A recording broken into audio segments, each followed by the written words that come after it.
Crossovers are everywhere in the superhero genre. It's neat seeing two or more different heroes work together to defeat a common enemy. Power Rangers is no stranger to this concept. Throughout 26 years, various Rangers have united against alien threats big and small. However, a few crossover ideas presented by the Sentai were sadly lost in translation. I'm JulioCoolio, and today, we'll be looking back at the Power Rangers crossovers that never happened.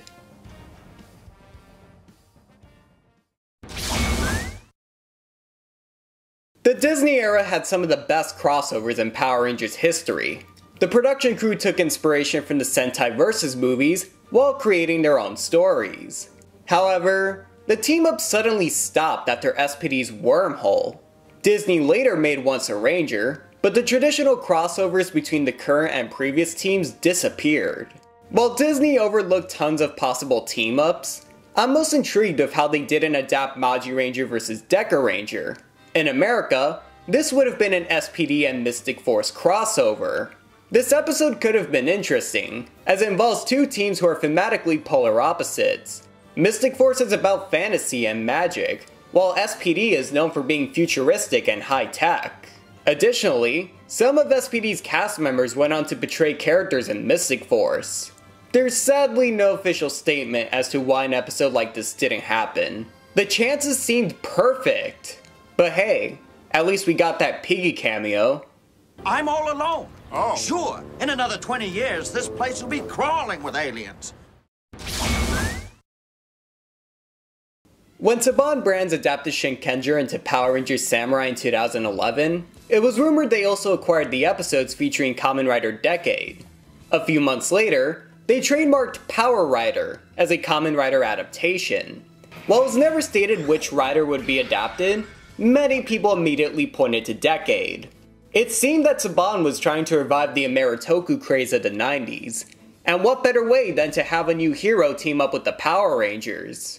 If Decade was indeed planned to be brought over, this episode would have been similar to A Friend in Need, both as a team-up between the Power Rangers and a Kamen Rider, but also in the sense of being a backdoor pilot for another franchise.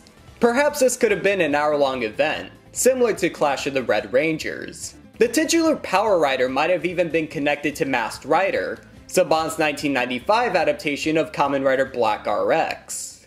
What am I supposed to do, Father? Lex, my only son, you are the Masked Rider. There would have been a few problems with adapting this episode though. First, Decade is a season that heavily relied on past lore.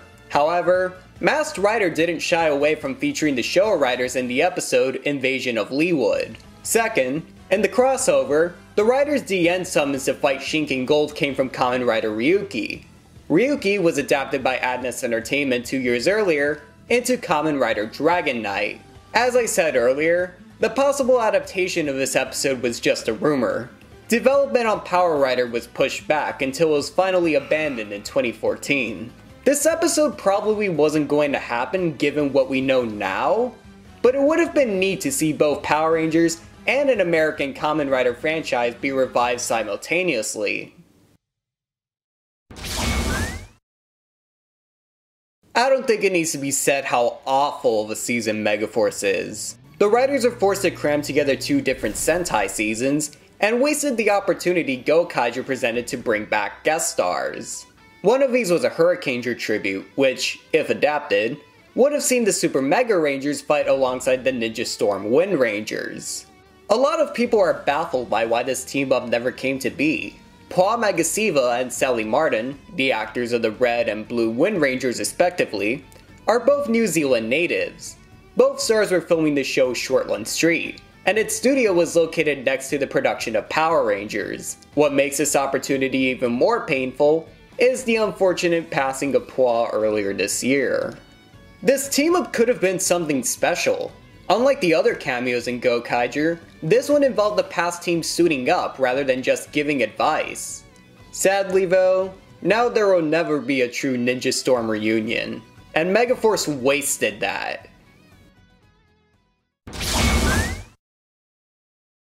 While Ninja wasn't an anniversary, there were a few episodes featuring past Rangers. The most obvious is the team-up involving Ninja Red and Hurricane Red. You may know them as the Red Wind and Alien Rangers in America. However, there were other episodes featuring Maji Yellow and Shurikenger, the Yellow Mystic Force and Green Samurai Rangers respectively. I'm not sure if Jason Chan would have been available due to working on other projects, but the other actors could have easily returned. I already mentioned that Paul lived in New Zealand, so this would have been one last shot for him to return before his untimely departure. Nick Sampson voiced Catan in Super Megaforce a few years prior, and David Bacon starred in a skit on the Power Rangers YouTube channel that same year. Eventually, Ninja Steel managed to bring back past Rangers, all of whom didn't appear in the Ninja. I enjoyed Dimensions and Danger and the Poise show, but I'm surprised that the production staff didn't work with the cameos available from the footage. I know this shouldn't be on the list. By the time Ninja Steel began airing, Power Rider was beyond forgotten. But after seeing the way Saban adapted the Ninja episode featuring Jiraiya, it's interesting to think about what they could have done with the Kamen Rider Drive crossover. Since Ninja Steel was an anniversary, it would have been awesome to see the Masked Riders return. Older fans would feel nostalgic, while younger fans could learn of different heroes in the Power Rangers universe.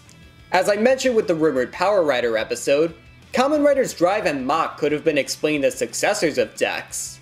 After all, Masked Rider did end with this scene. Someday, you will have a son, and he too would be a Masked Rider, part of the legacy of Masked Rider warriors. Someday, grandfather. I know this was the final episode in production order and not the story, but you get the point. It's strange this crossover wasn't used. There were indications that it could happen. The monster suit from the Sentai episode appeared as a member of Sledge's crew in Echoes of Evil. Bandai even showed off a Power Star toy based on Tridoron's appearance in Superhero Tyson GP. As I mentioned in a previous video, a few other Sentai Rider team-ups have happened since then.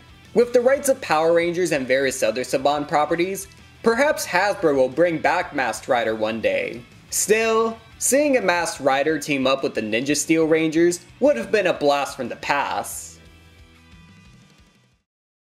So those are some of the Power Rangers team-ups that never happened. Which ones are you most disappointed about? Let me know in the comments below. If you enjoyed this video, please hit the like button, subscribe, share, and click the bell to stay updated on the latest videos. If you want more things Coolio, make sure to follow me on social media and join my Discord group. Well, I'm Julio, stay Coolio, and thanks for watching everyone!